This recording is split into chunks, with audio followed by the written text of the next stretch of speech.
Hi, here I am in the industrial part of Maui. Just finished working out, 24-hour fitness, and wanted to do a response on the Hodge Twins because they gave up vegetarianism. And I know Vegan Gains and John Venus already did videos on this, and probably a lot of other people.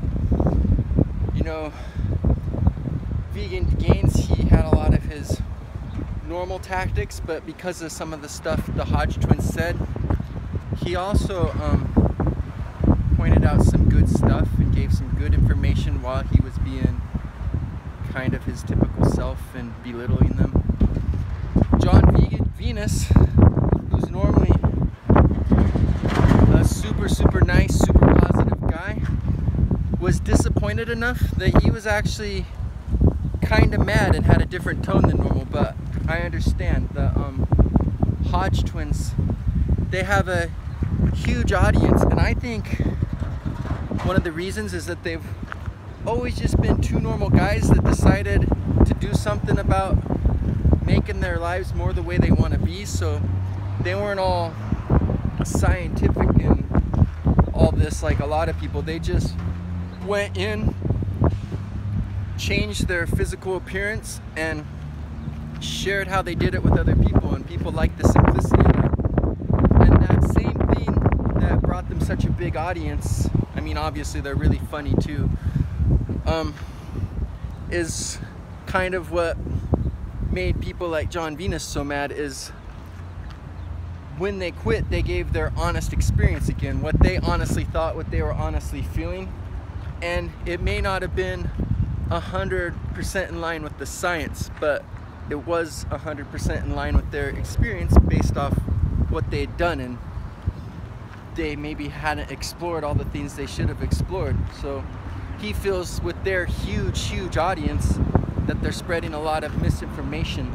So I understand where he's coming from, but I also understand where they're coming from. Like I've said, before going vegan, there had been 3 separate times in my life where I had gone vegetarian, and every time I failed, I only made it like 6 months, 3 months, and 3 months.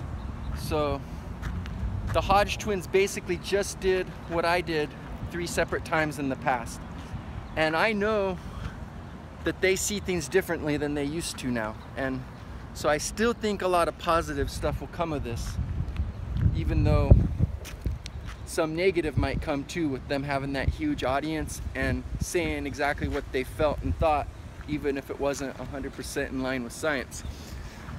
Because you know, you see things one way, and then when you try to be vegetarian, you're like, oh my gosh, this world's so meat focused, you can't believe it. And it gives you a new respect for vegetarians and vegans that you never had before. After that, I was like, my gosh, these poor people, everywhere they go, there's like 1 or 2 options at most restaurants, unless they go to some vegan friendly restaurant. And it's just, you have a lot of respect for them all of a sudden, and that's where the Hodge Twins are gonna be at. And like they said, they're like flexitarians right now. So in their minds, they believe it's not possible to do what they need to do on a vegetarian diet, even though I very much think it is, because I've seen enough people do enough good things, and my own experience has gotten good after my friend helped me out, that I think they could do it. But I understand it's challenging and difficult, and that the way they were going about it wasn't working, and they have a brand and they make a living, so they're trying to do the best they can with what they know right now. And so I understand why they're doing what they're doing, but I also know they're a lot more aware of stuff than they once were. So every time they have meat, they're probably going to be thinking about stuff. Though you could see kind of in that last food challenge video they did, they kind of resorted to belittling and vilifying the creature they were eating to make themselves feel better. So maybe they won't do that. I don't know. It seems like saying they're being flexitarians, that they're still going to have a lot more awareness than they used to.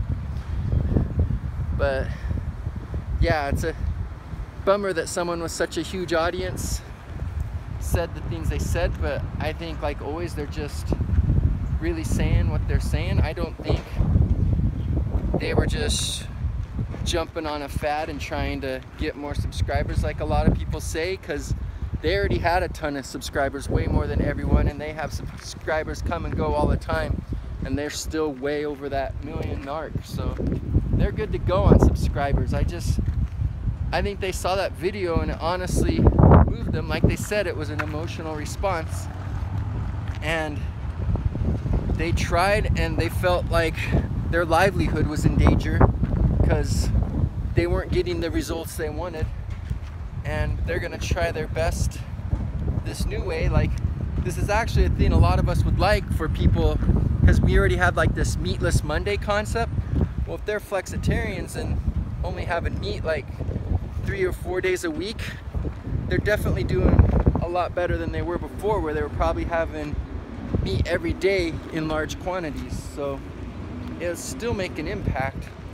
But yeah, it's a bummer some of the misinformation they spread. But again, I think they're just being transparent and saying things from their experience, which is what they've always done in their videos. They've never been super scientific. I know when their audience got bigger, they actually did start learning some more about science and nutrition than when they started, so they know a lot more than they did when they started. But they still, that's still kind of their MO, is to go off personal experience. That's their thing, that's their appeal. So kind of a bummer. It was cool having somebody that entertained you that you never thought would do something kind of join a similar movement, but I don't know, things are just as they are. Just know that even though they weren't able to pull it off, there's plenty of others that can pull it off, and you don't have to give up on something good just because someone famous did.